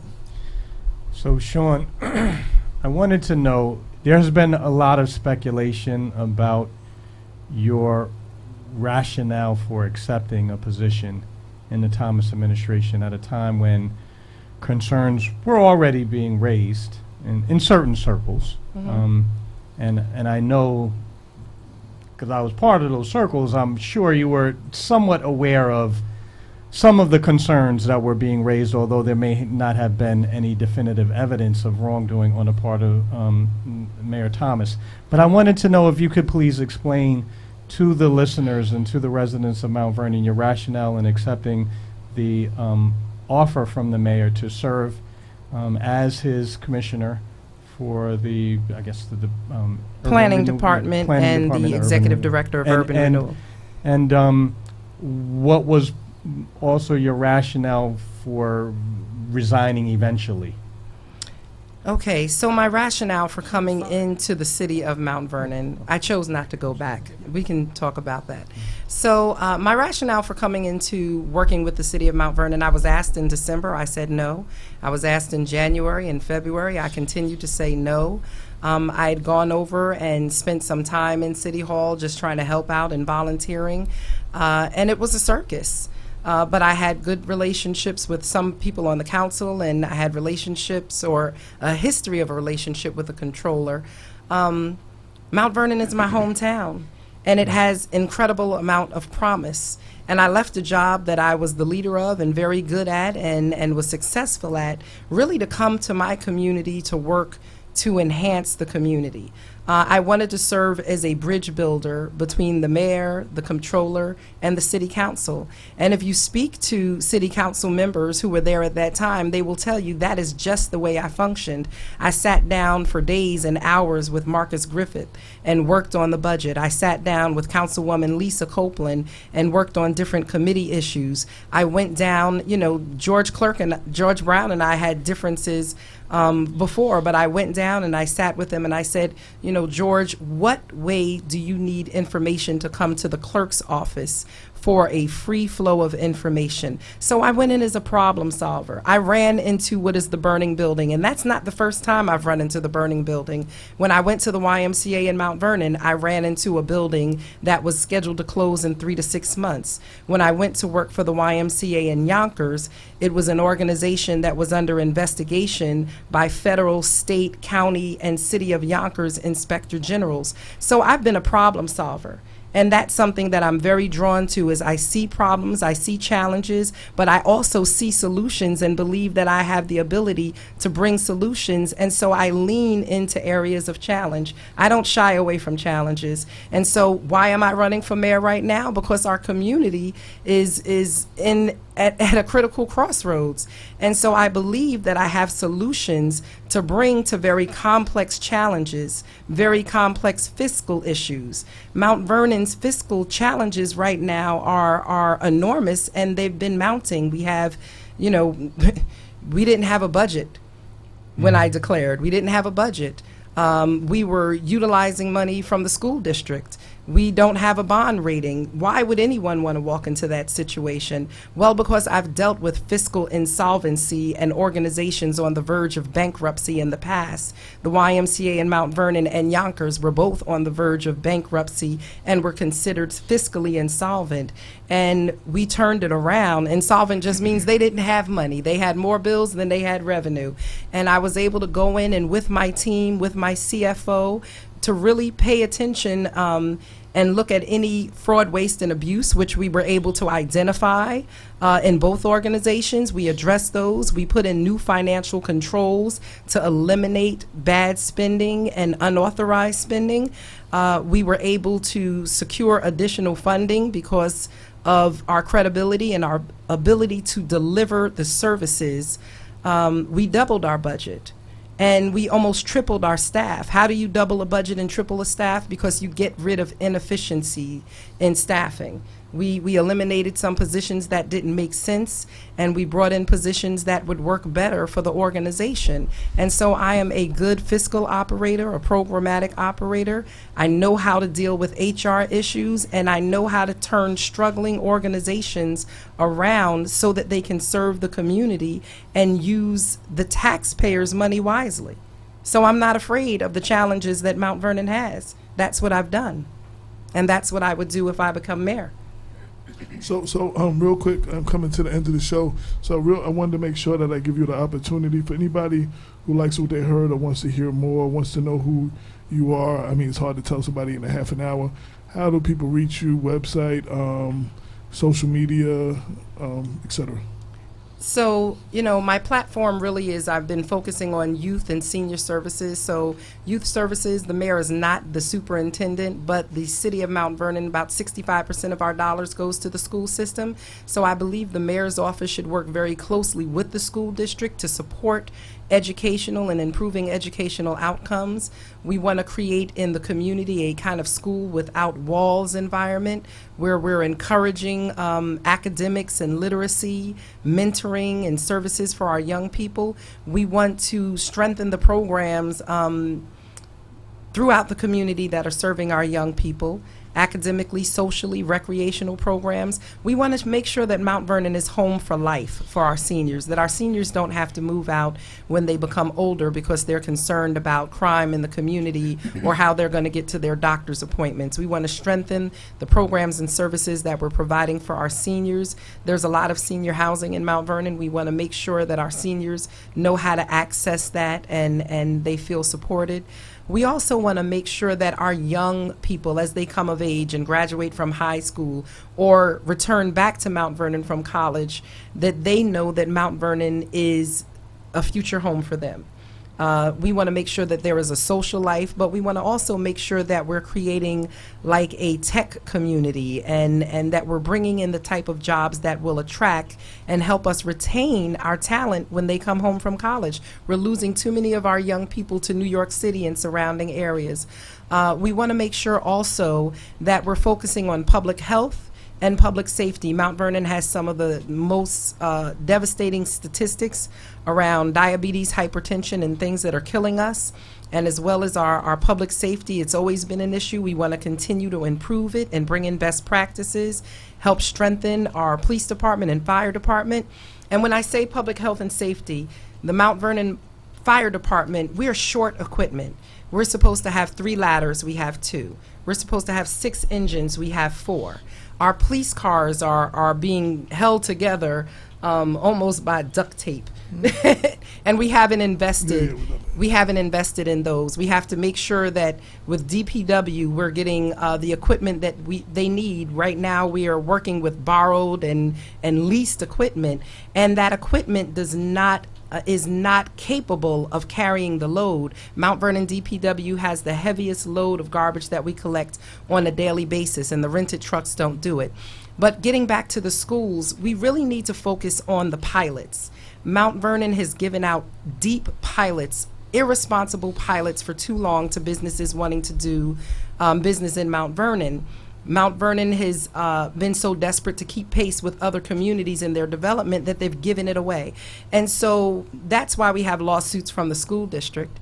And we want to make sure that we create a seat on the IDA, which is the Industrial Development Association. We want to make sure that we create a seat on the IDA for a school board representative, because the school board needs to make sure that their interests are served when pilots are being discussed at any level, that the school taxes are not being eliminated and what should be paid for to the school is not being negotiated. We can't continue to shortchange our educational system, and having a school board representative or a district administrator on the IDA will make sure that discussion happens. Something else is, while we're focusing on capital development and building buildings, we want to make sure that we're bringing in a combination of housing. We want to make sure that around our Metro North stations that we're bringing in market rate housing. We want to bring in market rate housing there because that's our prime real estate. We want to bring in people who have disposable income so that they can really patronize some of the businesses that we're looking to bring in Mount Vernon. We have to expand our tax base. Our tax base cannot be expanded just on the backs of homeowners. We have to bring in businesses and services that people want to use, restaurants. And so when you're bringing in market rate or luxury housing around our train stations, like I said again, which is our prime real estate, then that will provide opportunities for us to grow our downtown and our community and make sure that people are spending money in Mount Vernon and supporting our tax base. We want to make sure that we're creating jobs, market rate jobs, living wage jobs, and jobs that help bring people into the middle class. Just one last thing. And then the last thing, we have to invest in the people of Mount Vernon.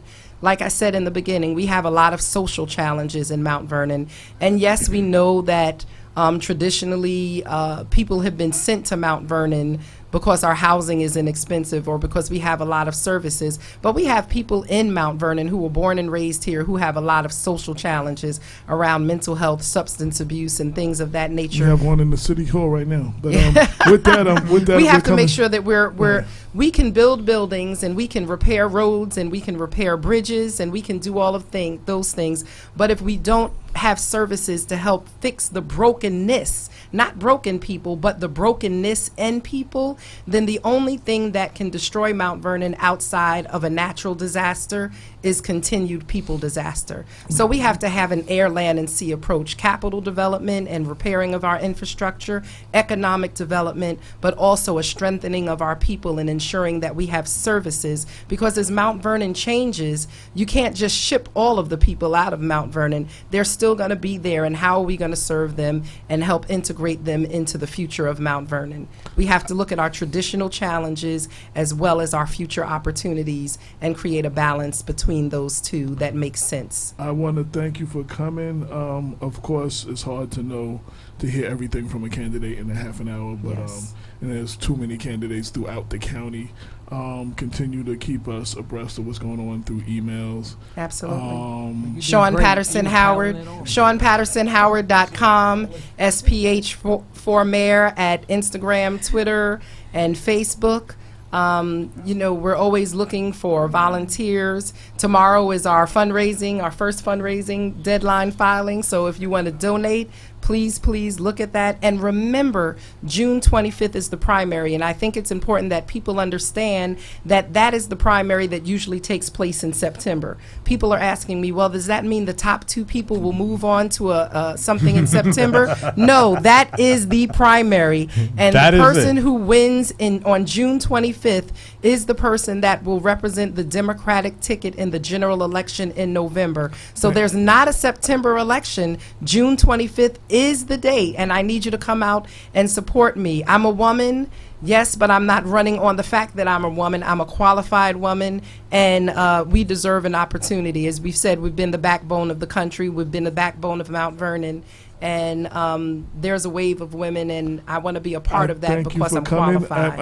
If you see my time, I'm coming close to the end of the show. Can I just do one 6A. announcement? I'm on You have 6A. 30 seconds, Okay, literally I got 30 it. seconds. Okay, People Before Politics will be doing a mayoral Mount Vernon debate, and that will be Sunday, June 23rd. So we have reached out to the candidates who have made it onto the ballot, and that is Andre Wallace, President Councilman Andre Wallace. We have Sean Patterson Howard here, who has accepted our invitation. Clyde Isley, the Democratic nominee, who has not accepted the invitation as of yet. We're waiting to hear from you. Please accept or decline.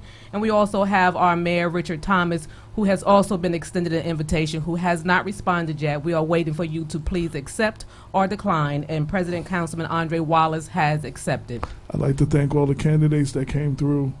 Ivory Reeves for Yonkers Mayor, Judge Melissa Lowe for County Court Judge, Sean Patterson Howard, Mount Vernon mayoral candidate, the first of the Mount Vernon mayoral candidates. I want to thank everybody for tuning in. The paper came out, I think Wednesday or Thursday. Anywhere who hasn't gotten the paper yet, we'll be hitting everybody this week. The last day for advertising in the June issue is June 1st. But we're expecting and getting a lot of calls from candidates around the country, so you might not want to wait till the last minute. It's first come, first serve. Again, this is Malcolm X Day. Today, blessings to the May Shabazz 19th, May 19th, 1925, Malcolm Little was born. And we have a piece on Black Westchester celebrating Malcolm.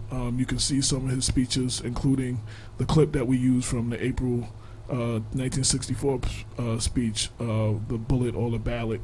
The ballot or the bullet, sorry. That's right. Check out, don't forget the school board elections. Again, I put together a list of most of the races in Lower Westchester for you can see all the candidates, what they're voting for, what the budget issue is, or whatever it is that they're voting for that you need to know. Everyone needs to come out in those cities Tuesday. Your school board election is one of your most important elections. That's one of the most ignored elections, but one of the most important. I'm encouraging everyone to come out. I can't tell you who to vote for, but I gave you all of the candidates and all the information, so hopefully you'll be more informed and you go out and make a informed decision at the ballot on Tuesday. If you are definitely voting, then you go get somebody else in your neighborhood and encourage them to vote. People that you don't know that don't normally vote. This is a very important election. That's it. This is the first show of the candidates in the pre-primary special. Next week we will have, and I don't have that pulled up, of course, right away. Next week we will have Yadira Ramos Herbert running for New Rochelle Council. We will have Arthur Maxine Campbell, and we will have Tasha Diaz running for Yonkers City Council next week. Thank you for everybody who's tuned in. You could be doing anything, but you decided to ride with us, and we greatly appreciate that. This is Black Westchester Presents, the People Before Politics radio show, every Sunday 6 to 8 on InTheMixRadio.com, giving you that real talk for the community since 2014. And as we do every week, we go out with the words of Malcolm X. 22 million black victims of Americanism are waking up, and they're gaining a new political consciousness, becoming politically mature. And as they develop this political maturity, they're able to see the recent trends in these political elections. Any minority that has a block of votes that stick together is in a strategic position. Either way you go, that's who gets it. You're in a position to determine who go to the White House and who stay in the doghouse. You're the one who has that power. You and I have never seen democracy. All we've seen is hypocrisy.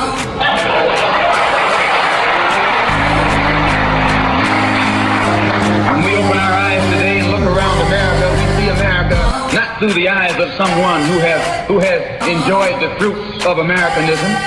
We see America through the eyes of someone who has been the victim of Americanism. We don't see any American dream. We've experienced only the American nightmare. We haven't benefited from America's democracy. We've only suffered from America's hypocrisy.